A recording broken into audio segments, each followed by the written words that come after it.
uma grande dificuldade para todo artista.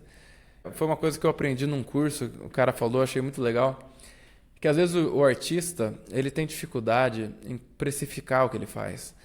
Porque ele sente tanto prazer em fazer aquilo, sabe? Seja música, seja uma pintura que ele faz, um desenho, uma poesia, qualquer coisa. Ele tem tanto prazer intrínseco em fazer aquilo que na hora de vender, na hora de colocar um preço, ele tem dificuldade, porque para ele já teve o prazer ali, sabe? Eu acho que até eu falei em algum outro vídeo disso aí. E aí ele acaba tendo essa dificuldade de colocar um preço. E outra coisa que muitas vezes o artista tem dificuldade é ele, às vezes ele é bom no que ele faz, às vezes ele é até muito bom no que ele faz, mas ele tem dificuldade de vender isso aí. Ele acha que assim, minha arte é boa, tipo, a arte pela arte tem que ser boa, sabe? Eu sou um artista muito bom, não sei o quê, tipo, a arte fala por ela mesma, meu trabalho fala por ele mesmo. E assim, até certo ponto, pode até ser verdade. Assim, a gente quer mesmo que nosso trabalho fale por ele mesmo. Mas se ninguém vê o seu trabalho, se ninguém fica sabendo que você fez o trabalho para começo de conversa, não adianta nada. Não adianta nada. Aí, certeza que tem algum filho da puta que vai falar, tá, mas você tá fazendo um trabalho que ninguém tá vendo também, porque no momento que você tá gravando, você tem 21 inscritos nesse canal e você vai chegar em, sei lá, com muita sorte, 500 visualizações até o final do ano nesse vídeo. Cara, talvez. Mas ao mesmo tempo, o YouTube é uma das ferramentas que você tem que aprender se você quiser divulgar seu trabalho, seja você um artista, seja você alguém que tem uma empresa. E isso é uma das coisas que eu tô aprendendo, assim, que nem um ano atrás, quando eu vi o Keith pela primeira vez, botando tudo aquilo, eu me inspirei nele. Não só nele, né, em outras pessoas também, mas ele foi uma das grandes inspirações, e isso é uma coisa que eu falei pra ele, que foi o que ele quase chorou, e que eu já falei isso várias vezes, assim, não canso de falar, pra mim, ele é meio que uma figura do irmão mais velho, que ele é uns 9 anos mais velho que eu. E eu falei pra ele, cara, que eu me inspirei naquilo, e eu criei um canal, e eu comecei a postar vídeos, e obviamente no começo ninguém vê. Alguns vídeos que eu posto até hoje ninguém vê, pra falar a verdade. Mas ao mesmo tempo também já teve vídeos que eu postei que deram mais de 1.000 visualizações organicamente, completamente organicamente, assim, sem nem praticamente sem nem divulgar. Acho que eu tava viajando quando eu postei, sei lá. Sabe, dependendo, tem coisa que acaba estourando. Se você for colocando, se você for tendo essa disciplina de colocar as coisas, se você também, você vai quebrar a cara, você vai aprender muito, cara. Isso foi outra coisa que a gente tava conversando também, que assim, você se desenvolver como empresário, como pessoa que cria as coisas e coloca para vender na internet, que tem a cara de pau para oferecer as coisas que você faz para alguém, sabe? Para seus amigos, para sua família, para ex-colegas de trabalho, para ex-colegas de faculdade, o que seja. Só de você fazer isso, você já está se colocando na frente da maioria das pessoas, que a maioria das pessoas morre de medo de fazer isso. Morre de medo. E eu sei isso, porque eu também, até recentemente, eu também morria de medo. Até recentemente eu não colocava minha cara a tapa, não colocava minha cara num videozinho na internet. E agora eu coloco. Agora eu coloco em inglês, agora eu coloco em português, agora, sabe, sair falando com as pessoas, perguntando se elas querem aparecer no meu podcast. Você acha que eu não tinha medo no começo? Óbvio que eu tinha medo no começo. Óbvio que eu ficava com vergonha de pedir. Óbvio que eu ficava com vergonha, né? Tipo, puta, esse cara não responder. Ah, esse cara não quiser. Lógico que a gente tem esse monte de diabinho na nossa cabeça. Mas isso aí é uma coisa que a gente acaba tendo que superar e é uma coisa que a gente aprende a superar. Porque você tem que ter uma visão mais longo prazo. É uma coisa até que a gente estava conversando também, que assim, você tem uma tensão, sabe? Você tem a visão de longo prazo, onde você quer chegar, mas ao mesmo tempo você não pode viver só no longo prazo, porque se você ficar só olhando no longo prazo, as coisas que você tem que fazer no dia a dia, elas parecem muito pequenas, ou você às vezes nem consegue ver tipo, por que eu tô fazendo isso, sabe? Um vídeo só não vai fazer diferença, é que nem você quer ter um corpo legal, ou você quer ter uma saúde legal, e você pensa às vezes, se eu não for na academia hoje não tem problema, se eu me entupir de doce hoje não tem problema, uma vez só, né? Não dá nada.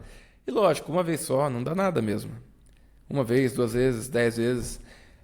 Mas o que importa é a consistência. Você tem que ter essa visão do longo prazo e periodicamente, uma vez por semana, de preferência, pensar um pouco nisso diariamente, para falar a verdade.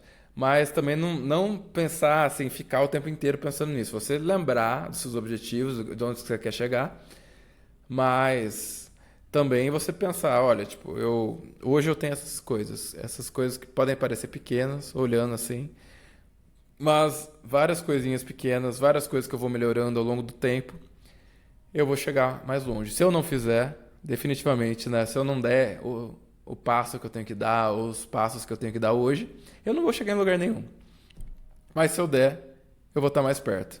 E você ter essa satisfação e você saber que você fez aquilo e você poder deitar a cabeça no travesseiro no final daquele dia e falar, cara, eu fiz tudo que eu podia, amanhã é outro dia e vamos embora. Amanhã a gente continua, amanhã a gente faz mais.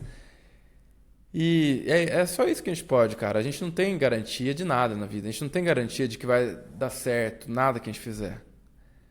Mas isso não é um motivo pra gente não fazer também, cara. Não é um motivo pra, então eu não tenho garantia de que eu vou ganhar, que eu vou ser campeão. Então eu não vou, sabe? Imagina se o Messi tivesse pensado assim, eu não tenho garantia nenhuma de que a Argentina vai ser campeã do mundo.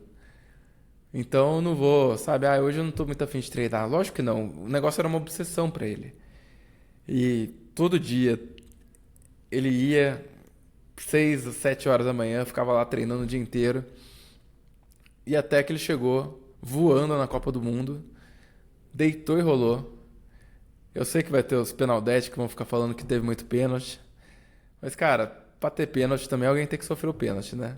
E se você pegar os melhores momentos dele naquela Copa fora, sem nem pegar gols, porque ele também fez gol com bola rolando, mas fora gols, fora assistência, o que o cara jogou foi absurdo.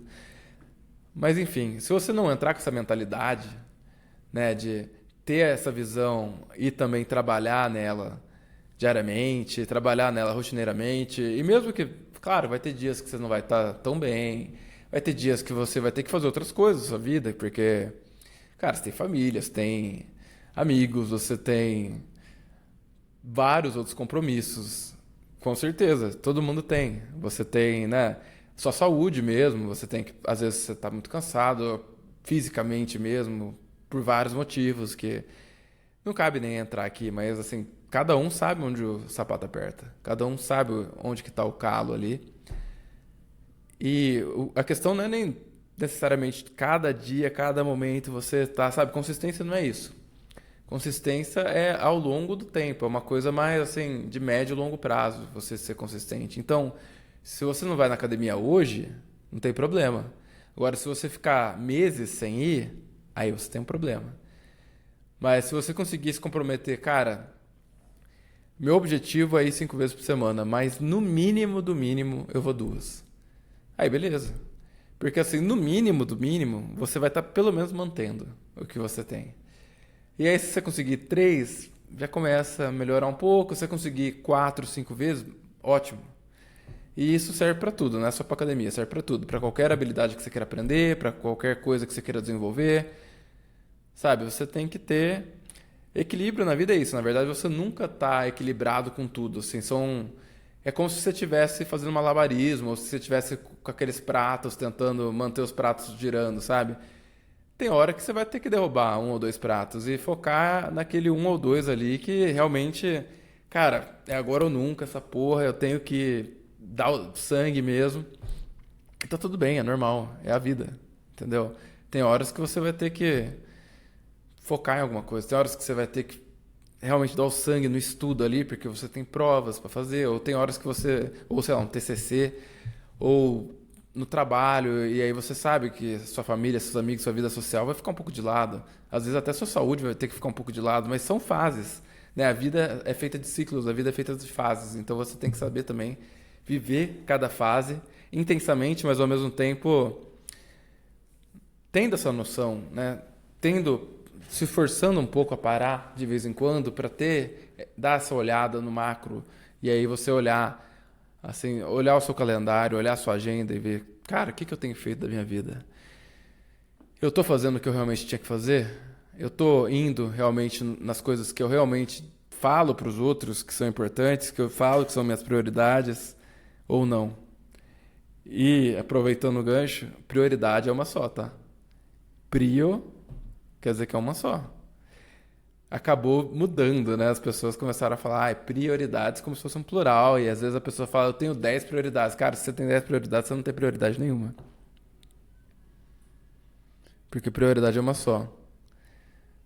Agora, se você quiser ser bem assim, tá bom. Vou te dar uma colher de chá. Duas prioridades. Tá bom pra você, não? Três, no máximo. No máximo. Mais que três, cara, não tem como. Não tem como, a gente não consegue. Você não consegue ter tantas coisas assim na sua cabeça ao mesmo tempo. Você não consegue dar vazão. Não tem como, cara. Você querer fazer várias coisas ao mesmo tempo, você não vai conseguir fazer nada direito. Às vezes, você botando toda a sua energia, todo o seu foco em uma coisa só, você consegue, às vezes, em um mês, fazer coisas que você não faria em um ano. Se você tiver todo. Faz um pouco disso, faz um pouco daquilo, faz um pouco disso, faz um pouco daquilo. Isso também foi uma das coisas que a gente falou naquela conversa, né? Ele teve essa fase em 2017, que ele tinha saído do exército, aí estava meio perdido, meio sem saber o que fazer. E meio que indo.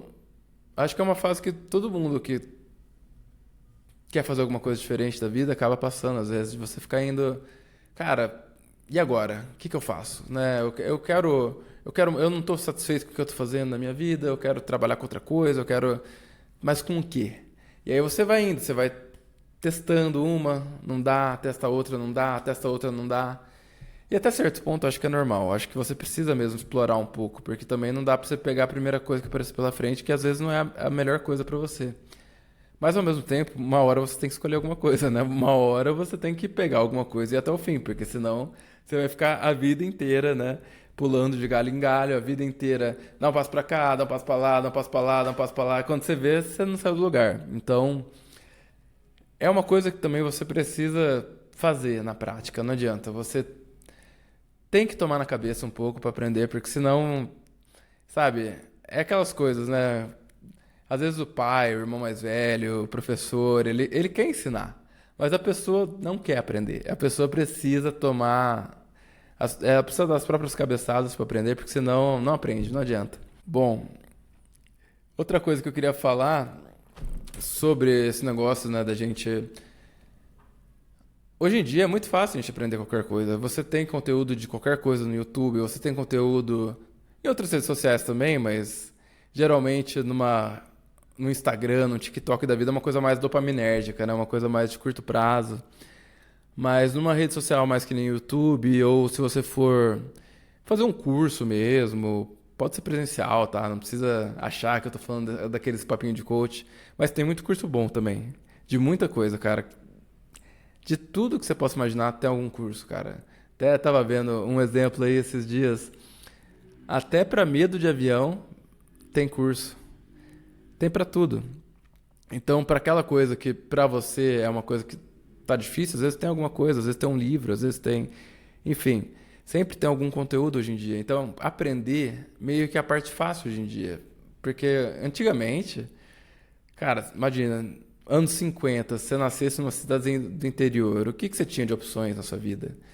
Você tinha ali umas três, quatro opções que você poderia ser, sabe? Se tivesse alguma fábrica, você poderia trabalhar na fábrica. Se tivesse fazenda, às vezes você poderia trabalhar na fazenda. Ou talvez você poderia virar alguma coisa, tipo um eletricista, encanador, alguma coisa assim, professor.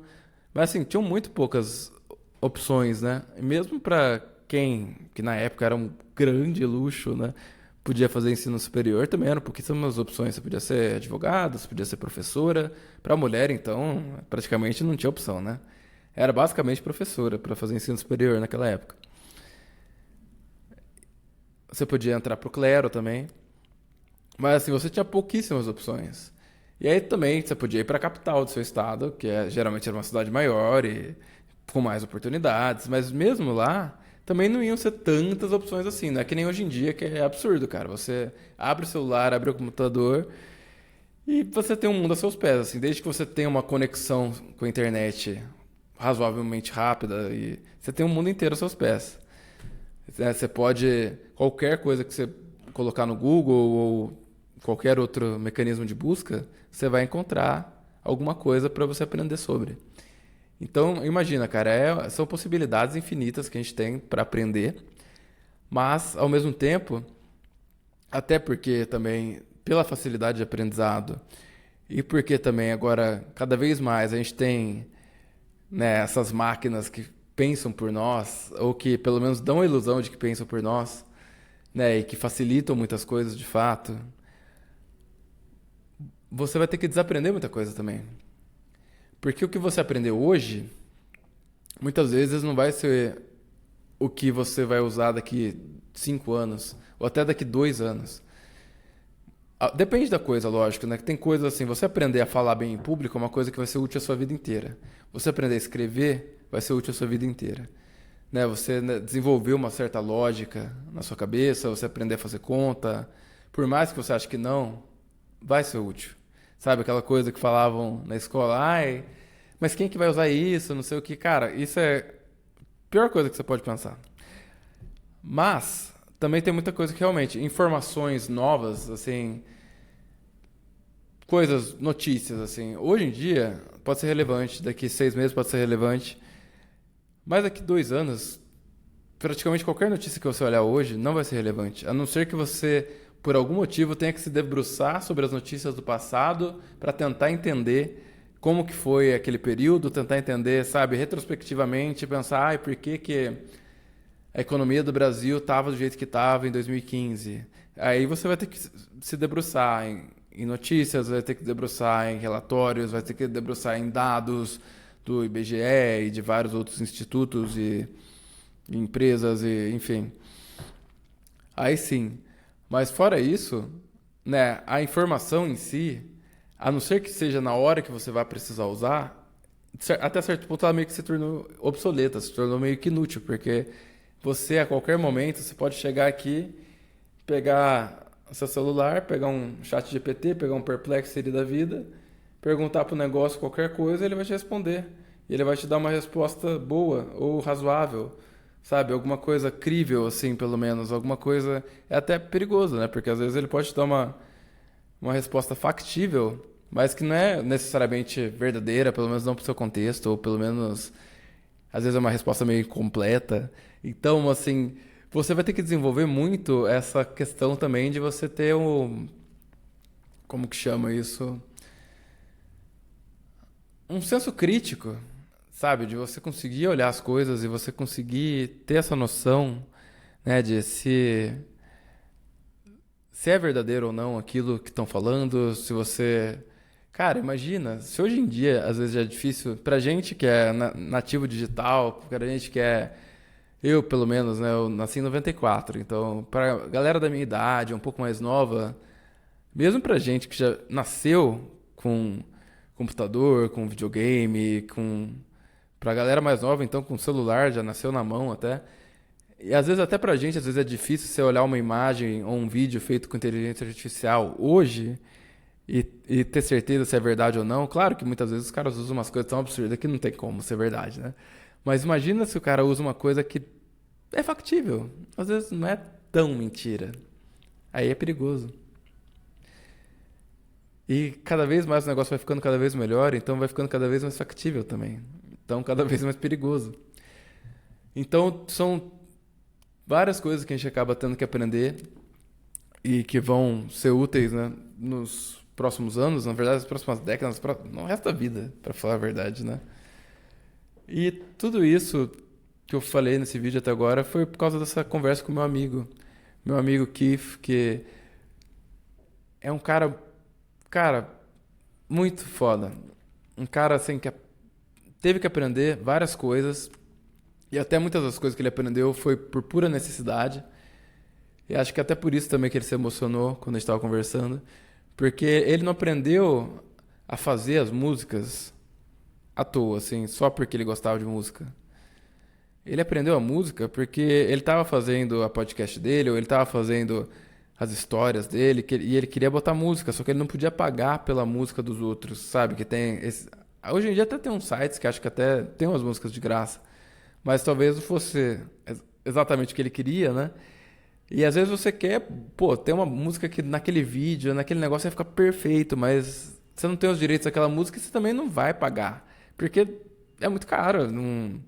não vai fazer sentido econômico para você pagar pelos direitos para uma coisa que 100 pessoas vão ver, 1000 pessoas vão ver. Então ele começou a fazer as próprias músicas.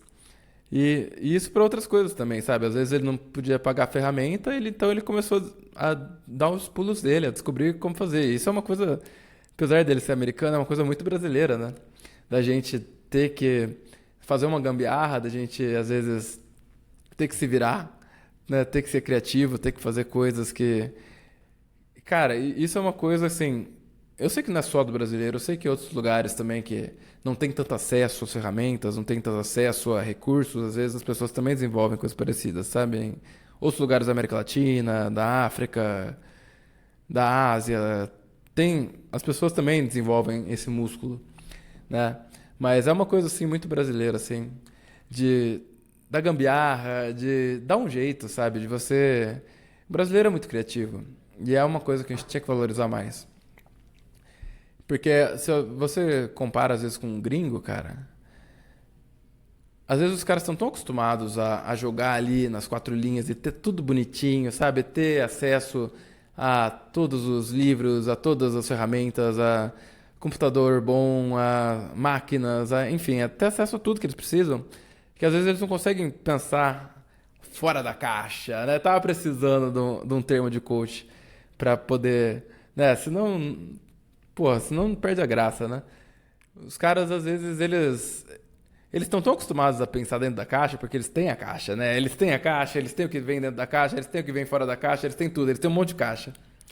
Mas pra gente que não necessariamente tem acesso às caixas, mesmo quando mesmo brasileiro privilegiado, mesmo brasileiro que tá numa das melhores universidades, não é a mesma coisa do que você tá no MIT, ou tá em Stanford, ou tá num Imperial College London.